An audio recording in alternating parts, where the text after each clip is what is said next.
The Avalanche engine focuses a lot on rule sets and procedural solutions to problems. The benefit of that is the freedom of movement that enables for the player.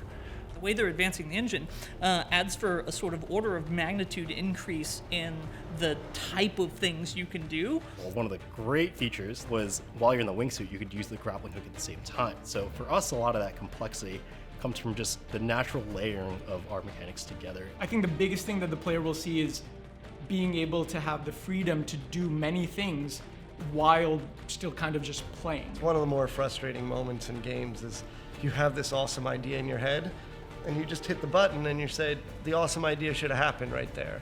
But the game is in the middle of an animation or it's decided that you should be doing something else.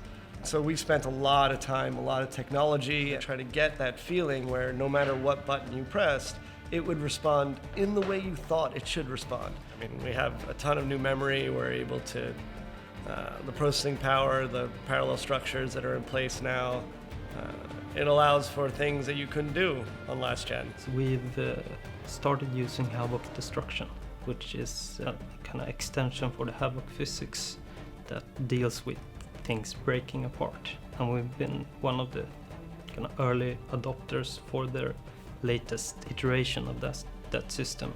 Think just about, for example, what we call the chaos objects. So those are the things that you destroy to liberate a military base. In Just Cause 2, the technique which was used, it's called mesh swapping.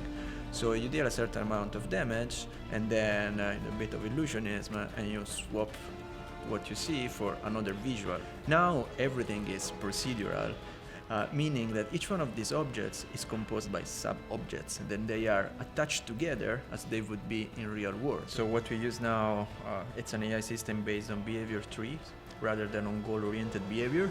It means that our designers are much more in control of what the AI actually does. The designers have set up ways to find firing lines when you're in the air. It seems pretty simple as a human, but if you imagine what that calculation is, the math behind it of someone actually having to find all the certain things that have to go through these behavior trees so that the AI is making the right decision. Just the ability to create worlds of this density, complexity and size, that alone is something that makes the Avalanche engine stand out in front of many other engines.